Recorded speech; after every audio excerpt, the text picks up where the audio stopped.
Good morning అండి. ఇవాళ ఒక చిన్న టాపిక్ అండి. వెనుకబడిన తరగతి ఉద్యమాల్లో కాన్సెప్ట్ ఏంటంటే ఎజ్జువా ఉద్యమం. ఎజ్జువా ఉద్యమం ఎక్కడ అంటే కేరళ రాష్ట్రంలో ఎజ్జువా ఉద్యమం.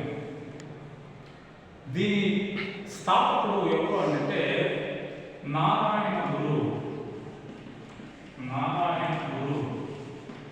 కానీ ఈ పేరుతో ఇంక పబ్లిసిటీ కాలేదు. కాకపోతే ఇంకో బిరుదుంది ఏమిటంటే నాము ఆసన్ అనే పేరుతో బాగా పబ్లిసిటీ అయ్యాడు నారాయణ గురు ఎజ్జువా ఉద్యమం.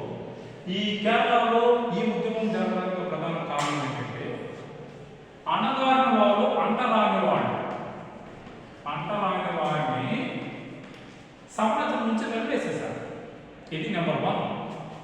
దీంట్లో మనకు ఎందుకు ప్రధాన ఉద్దేశం అంటే ఏం ఉద్దేశం అంటే సమాజం నుంచి వెలివేసేశారు. అలాగే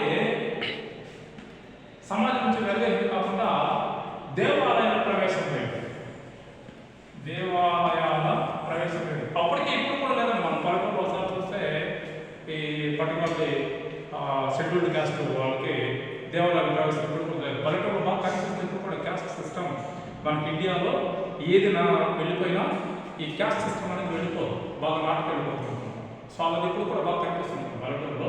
ఆ దేవాలయాల ప్రవేశం కోసం సమాజం నుంచి వెలివేశారు కాబట్టి వాళ్ళని సమాజంలో తీసుకురావాలి, దేవాలయాల ప్రవేశం జరగాలని చెప్పేసి ఆ ఎజ్జువా కులస్తుల్ని సమాజంలో తీసుకురావాలని చెప్పేసి కంకణం కట్టుకున్న వ్యక్తి ఎవరంటే నారాయణ గురు నామహాసన్. ఈయన ఏం చేశాడంటే ఒక శివరాత్రి రోజు ఈయన ఒక దేవాలయం నిర్మించి లింగ ప్రతిష్టం చేశాడు.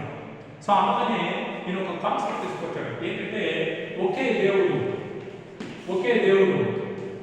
ఒకే మతం, ఒకే కులం, 1 గాడ్ 1 కాస్ట్ 1 రిలీజియన్ అనే మూవ్మెంట్ తీసుకొచ్చాడు అన్నమాట. సో ఇండియాలో మనకు ప్రత్యేకించి కేరళలో ఈ కాన్సెప్ట్ బాగా కనిపిస్తుంది అన్నమాట. ఈ పాయింట్ కూడా అడిగారండి. సో అలా నారాయణ గురు నాము ఆసన్ అనే పేరుతో మంచి పేరు ప్రఖ్యాతలు సంబంధించాడు. కేరళలో ఎజ్జువా కులాస్తుల మధ్యన సో ఎలాగైనా సరే ఒక మూవ్మెంట్ తీసుకురావాలని చెప్పేసి ఆ మూవ్మెంట్ స్టార్ట్ చేయడం అనేది మనకి కనిపిస్తుంది. అలాగే ఖేలప్పన్, నాము ఆసన్, కాల్పన్ అన్న వ్యక్తులు కూడా మిగతా వాళ్ళు కూడా మనకి బట్టి ఈ ఉద్యమంలో పాల్గొన్నారు. సో దీంతో ఈ సిద్ధాంతాన్ని తెలియజేయడానికి శ్రీ నారాయణ ధర్మ పరిపాలన యోగం అనే ఒక ఇన్స్టిట్యూట్ని ఏర్పాటు చేసి అందులో ప్రత్యేకించి ఈ వెనుకబడిన వర్గాల వాళ్ళకి సమాన అవకాశాలు కల్పించాలి, సమాజంలో మార్పు తీసుకురావాలి.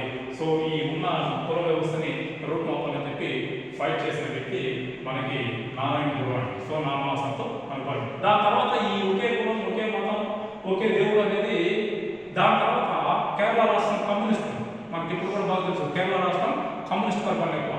స్వతంత్రం వచ్చిన తర్వాత ఒక కాన్సెప్ట్ వచ్చింది. ఏమంటే no god no caste no religion అనే ఒక స్టేట్మెంట్ వచ్చింది. ఎప్పుడు స్వతంత్రం వచ్చిన తర్వాత.